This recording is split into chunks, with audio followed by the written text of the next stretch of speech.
Welcome everyone to another edition of Drunk Agile. We have Nisha. She had been given a treat, but she decided she doesn't want it anymore, I guess. Yeah, it's right next to her. It's right there. Yeah. Yeah. She says, no, thanks, Prateek. I'm sweet enough. We have Prateek with us, and my name is Daniel Picanti. Thank you so much for joining. Prateek, what are you drinking?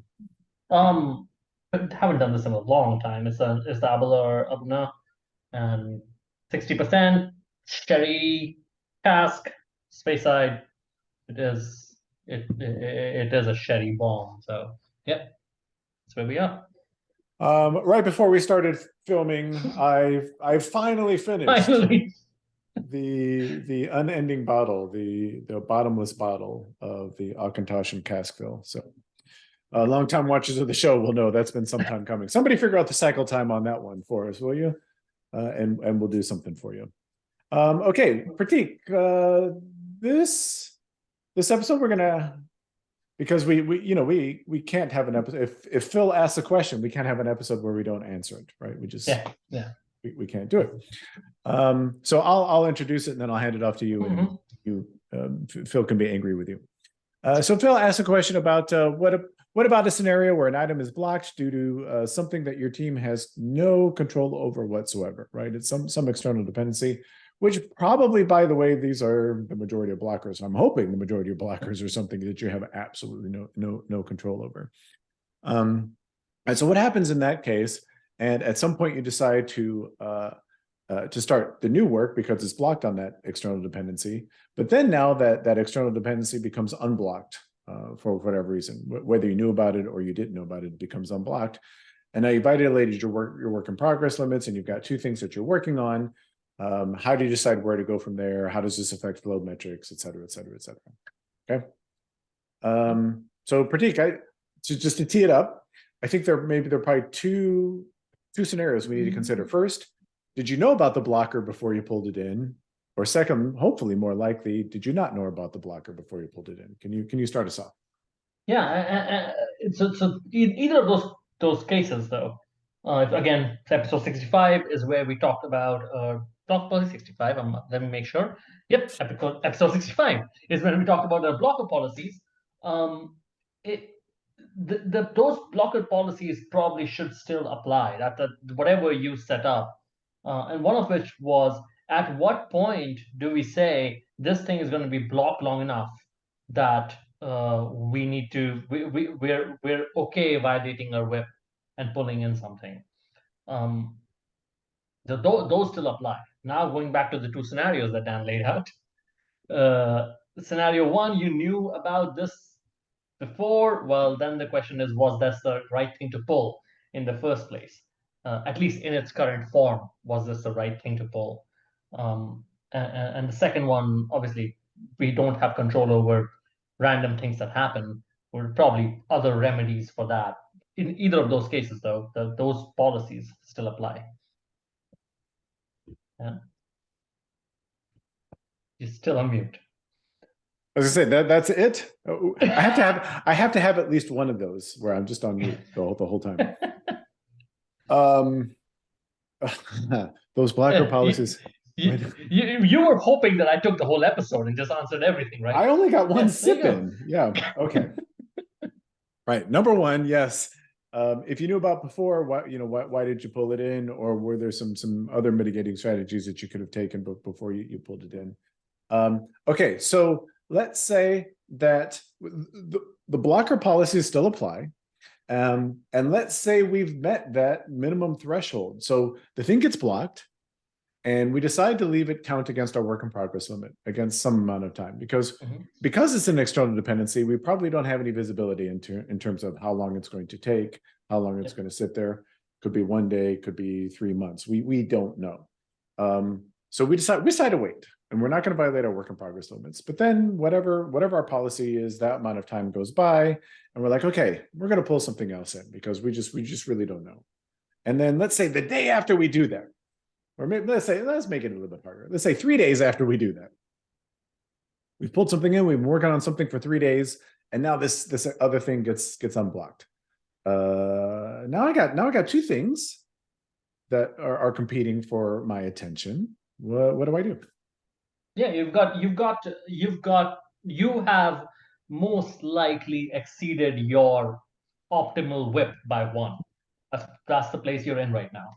So the most the most important thing at this point for us is to get back to whip. So now we get back to all the usual methods we talk about on figuring out how we get back to whip. How do we get, what is our favorite way of doing it is, what is the most staged item on our board, and how do we get that moving so that we can get back to whip? Is it that thing that went blocked? Most likely it is, because other things we had control over. Or is there something else that's still aging more? Maybe we go to that thing. But whatever that is, what it sounds like is till two items exit our system, we should not be pulling anything in. And within our system, we need to figure out which is the one that we need to focus on so we can get this thing through. Right, and We I'm want to glad. bring that. Sorry, I'll say we want to bring that system back to stability. Yep. Yeah. No, absolutely. I'm glad you brought up that F word. Not the one I was thinking of, but focus. I mean, I think so. I think that's the key. It is a bit of a judgment call at that point. By and large, your default would be, I think your default should be, when in doubt, work on the oldest one first. Right? So when you have those two competing priorities, when in doubt, work on the oldest one first. However, if you've been working on one, this is why I made it working. We're working on it for 3 days. If we're focused on that one and we're fairly committed to it, now we have to make a judgment call. Well, do we just stay on this thing and get it done and let the other one age, or do we now switch off to the other one? That's a complete judgment call. A lot of that for me, I think, might come down in the how disparate the ages are, and I was about to say how confident I would be in terms of how quickly I could get the one that I'm working on done, but don't forget, I did not say that. I did not say that at Oh yeah, all. you were about to say it. You didn't say it. Yeah, I didn't say it because I'm drinking. That to me, that's a total judgment call. I would have a hard time arguing with somebody who would say, okay, hey, we're going to stop working on this thing that we pulled in to go back to working on that older item. I would have a real hard time arguing with somebody who wanted to do that. I'm not saying that's right. I'm not saying that's wrong. I'm saying that is a reasonable approach, but your context is going to dictate at that point. Okay, so now what about a different scenario? This is something I think we were not a different scenario, but a different aspect to this. Let's say that, and this is kind of a classic example. Let's say that the thing we're blocked on is maybe some platform team, right? Maybe we're implementing this new feature, and we need this new API built by the platform team in order for me to be able to finish, what we're doing. And again, the platform team is some random team out there that I have absolutely no visibility into their backlog, into how quickly they'll get this done, into any of those things. In a situation like that, what might be another strategy? Yeah, this is where one of the things that we love to talk about, which is slicing. How do you break stuff apart so that you can deliver some piece of it, or get feedback on some piece of it earlier than the stuff that's blocked? Can this item be split in a way that we can get something in the hands of customers or product folks, whoever gives you feedback, that they can tell us, are we going down the right direction? Because if we find out we aren't, then that block doesn't even matter anymore. We're moving down the wrong direction. Forget about the API. Let's actually start working in the right direction. Yeah, can we split this up so we can deliver something? Most people are familiar with the acronym INVEST in terms of story splitting. Prateek and I favor another acronym called FIRST that we're just not going to get into that right now. We're going to what's the word I'm looking for here? We're going to delay, tease you, maybe even. So come back next week. I think the next episode we'll probably talk about INVEST. Probably, it depends how drunk we are. Yeah. You get blocked. Yeah. we'll talk about so yeah, the difference between invest and first will be the next episode. But the idea, there's a subtlety to what Prateek just said that I'm not sure everybody just caught. So let me explain a little bit more. The focus is a little bit more on feedback from some customer, right? Now, ideally, that's the end user, the person who's actually using whatever you're building. But it need not necessarily be that. A customer, a feedback can come from anywhere. It can come from a product owner or product manager. It can come from another internal team. It can come from some other stakeholder or things like that. So in the case of this, this API development, maybe that feedback is the interaction with some type of internal customer that is your platform team, and they can come back and they can tell you what will work or what won't work, or what they can do or what they can't do. In that case, it is completely legitimate to split the story along those lines, because we're trying to get feedback in terms of what is actually possible from a delivery standpoint. I don't know, does that make sense, or do you want to clarify what I just said? Well, and as you split this, what will probably happen is there'll be one bit of it that'll flow through and go away for feedback. The question obviously you'll have is, what do I do with the other bit? Do I leave this on my board blocked, or do I put this back in the backlog? And that's again a judgment call. I mean, my preference will be you leave it there blocked till you find out that it's no longer needed because of that feedback. And if that happens, all is great.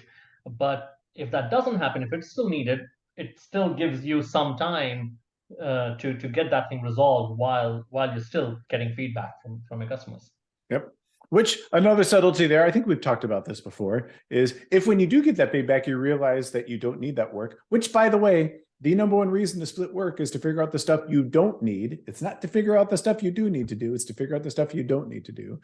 So the second you get that feedback that you don't need to do it, you can either cancel it, or you can move it back to the backlog for, maybe we don't need it right now, but maybe at some point later. It is perfectly legitimate to move something back into the backlog from a flow perspective. Oh, sorry, we're gonna. I have Phil and his good friend Will both in my head right now going, isn't that a violation of Little's law? That this item entered the system but didn't exit the system. I am pretty sure Will is asking that question right now. Well, okay, we'll answer it for you. So, or Prateek, can you answer that question? You know the answer. Can you answer that question for Will? How do we? Yeah, for me, it's two things. It's one is, if you're canceling it, it is exiting the system. And the second is, every once in a while it will happen that you will throw something out that entered the system. We will consider for our metrics purposes, we are going to consider that thing actually kind of never started, because when we bring it back in again, we're going to start the clock on it all over again. So hence Little's law will regain its true form once this thing comes back in. So yeah, from a I don't know, from a mechanics perspective, from an operational perspective, yeah, like if you're in Jira, two things you can do is just cancel that thing and count it complete. If you think you're going to work on it again, you can cancel it and clone it, and like Prateek said, move it back. In which case, the item never really started. So, I think we've squeezed as much juice out of this as we can. I mean, thank you, Phil, for the question. I mean, we can, we can always fill a good, 5 or 10 minutes answering customer questions. We love the questions. Keep them coming. Prateek, any final words before we wrap up today? No, I think we're good. That. Thanks again, Phil, for the question. Yeah. All right. So in the next episode, again, hopefully, fingers crossed, in the next episode, look for more on invest or first. Which one really should we care about? Until then, we have Nisha in the background for us, Prateek in the foreground, unfortunately for us. I'm Daniel. Thank you so much for watching, and we will see you in the next episode.